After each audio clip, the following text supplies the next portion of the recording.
There's been a lot of crime in my life. My mum fostered a bunch of children, and often these children were being dropped off at our house by the police, and so the police would be telling my mum exactly where they got these kids. So from a very young age, I was hearing stories about crime and criminals and arrests, and my dad worked at a prison, and so he was bringing home his prison stories, you know, who the new inmate was and what he had actually done. So there was crime conversations flowing around in my house.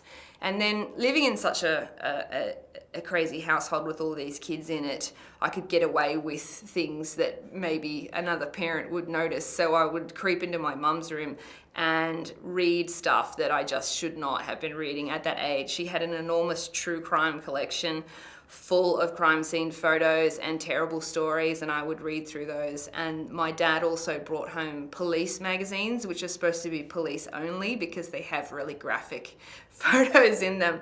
So yeah, I was the kid who was getting involved in that, and it just became a part of my psyche. I just became obsessed with it. And now I get to make a living out of it, which is awesome, because otherwise I would have no excuse just for loving crime the way that I do.